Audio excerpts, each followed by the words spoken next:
आते हैं सवाल। यदि सोडियम हाइड्रोक्साइड की 4 ग्राम मात्रा 500 मिलीलीटर विलयन में उपस्थित है तो विलयन की नॉर्मलता ज्ञात कीजिए।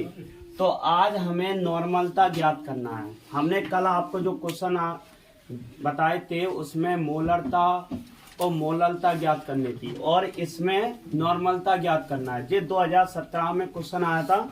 तो सबसे पहले मैंने आपको एक ही तरीका बताया कि आपको फॉर्मूला आना चाहिए। फॉर्मूला अगर आपको आता है, सूत्र आता है, तो आप इस सवाल को बहुत आसानी से कर सकते हैं। अगर नहीं आता है तो वो कंप्लीट कर लें, ठीक है। और जिनको परिभाषाएं नहीं आती तो हमारी डली हुई है यूट्यूब पे, तो आप देख सकते हैं। तो सबसे पहले हमें सूत्र आना चाहिए। तो हमने लिख दिया सूत्र आपका क्या, तो आपको नॉर्मलता, तो नॉर्मलता को n से व्यक्त करते हैं। n बराबर WB अपॉन में MB। अब MB की जगह पे हम क्या लिखेंगे, नॉर्मलता में तुल्यांकी भार चलता है। क्या चलता है? तुल्यांकी भार। तो हम यहाँ EB लिख सकते हैं इंटू 1000। और नॉर्मलता में हम विलयन लेते हैं तो विलयन के लिए भी, ठीक। और यहाँ पर क्या रहेगा आपका, मिलीलीटर। तो ये आपका हो गया फॉर्मूला।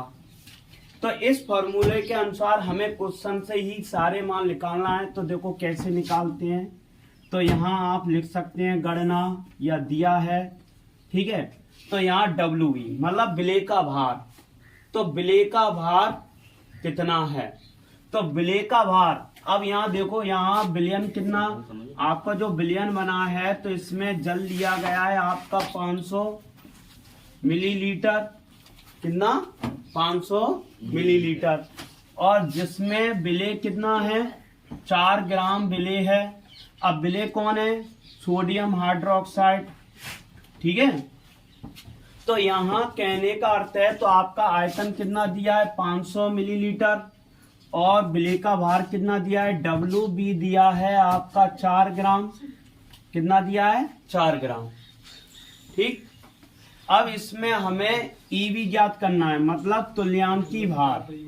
तो तुल्यांकी भार कैसे ज्ञात करेंगे, फिर आपको फिर सिखा देते हैं। तो सोडियम हाइड्रोक्साइड का हमने पहले भी निकाल के बताया था। इसका होता कितना है, 40 होता है। और वो कैसे होता है मैं फिर बता देता हूँ। इसका सोडियम का परमाणु भार होता है 23, ऑक्सीजन का 16 और हाइड्रोजन का कितना, 1। काउंट कर दोगे तो आपका हो जाएगा 40। तो इसका आ गया 40। अब आयतन कितना दिया है, आयतन आपका दिया है 500 मिलीलीटर। तो 500 मिलीलीटर आपका दिया है। अब हमने ये सारे मान निकाल लिए। अब ये सारे मान हम इसमें आसानी से रख सकते हैं। तो n बराबर WB का मान आपका है 4, तो 4 रखेंगे। और EB का मान कितना है, 40, तो हम यहाँ पर 40 रखेंगे इंटू 1000। और आयतन कितना है, 500। तो हमने सिंपल तरीका मैं आपको बताता हूँ कि इसको काटेंगे कैसे। तो नीचे आपके कितने शून्य, 1 2 3, तो 3 शून्य का उड़ा दो और ऊपर के भी 3 शून्य चले गए हैं। 4 से 4 चला गया, बचा कितना, n बराबर 1/5। तो भाई भाग देंगे तो आपका कितना आ जाएगा, 0.2। और जिनको भाग नहीं देना आता है तो भाग ही सिखा देते हैं भाई। 1 5, तो भाग नहीं जाएगा, 0 दशमलव लगाओ, 1 शून्य बढ़ाओ, 5 दूनी 10, ठीक।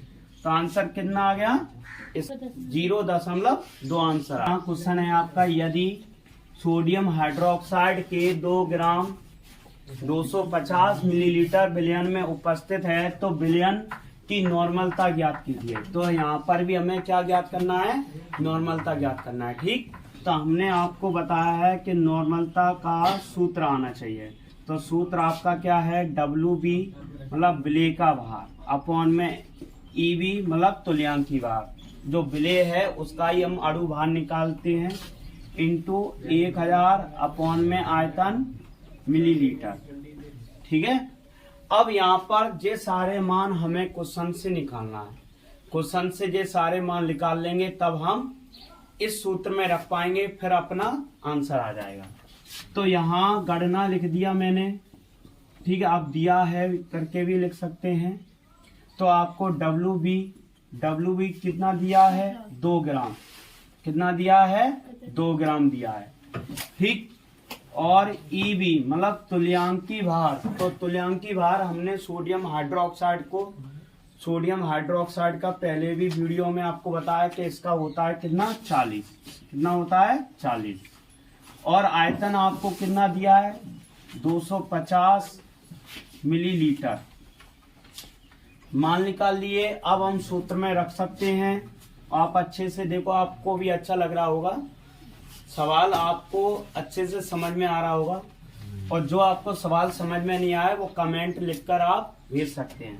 तो डब्ल्यू बी आपको कितना दिया है, 2, ईबी कितना दिया है, 40 इंटू 1000 अपॉन में आयतन कितना दिया है, 250, 250 का पाड़ा पढ़ लो कितनी बार होता है, 250 चौको 1000, ठीक है, 4 का भाग, तो जो कितना आ गया नीचे 10, तो आपका n बराबर 2/10। अगर इस कंडीशन में अगर नीचे 10 आते हैं तो एक नीचे से 10 हटाने के लिए एक अंक बाद दशमलव लगाते हैं। अगर 2 0 आते हैं नीचे तो आप 2 अंक बाद दशमलव लगाओ, 3 आते हैं तो 3 अंक बाद लगाओ, ठीक है। तो यहाँ पर आपका 2/10 लिखा है, तो आप लिख देंगे 0.2 ग्राम तुल्यांक प्रति लीटर। ओके, ये आपका आंसर हो गया।